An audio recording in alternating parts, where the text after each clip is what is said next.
Ai työntekijä se kiittää, niinkö se menee? Vaikka sitten niin. Hei, mä sanon mitä tää meidän homma on. Me ollaan paskakuskeja. Me hoidetaan ne, mihin kukaan muu ei koske. Me kasvatetaan lapset, koska vanhemmat ei niin tee. Me mennään väliin, jos kukaan muu ei uskalla. Ja mun kun pitäisi luulotella itselleni, että tää on jotenkin anteliasta ja hauskaa.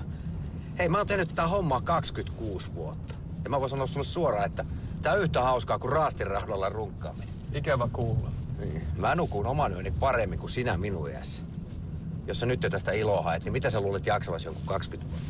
Meneekö se mököttämällä sitten paremmin? No ei vittu, sä luulet tietäväs kaiken. Mitä sä oikein haluat? Että mä oon vaan hiljaa ja teen niin kuin käsketään, niinkö?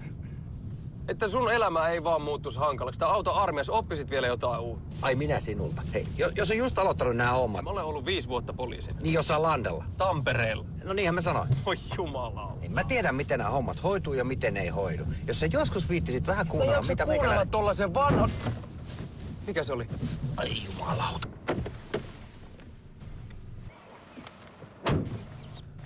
Se oli kissa.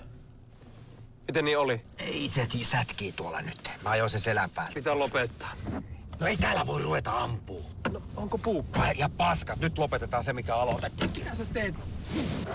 Tehdään loppuun, mitä aloitettiin.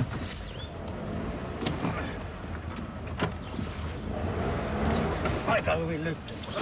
Arto. Mä vedän vähän pari kertaa. Arto, nyt kannattaisi pikkuhiljaa ruveta lopettelemaan.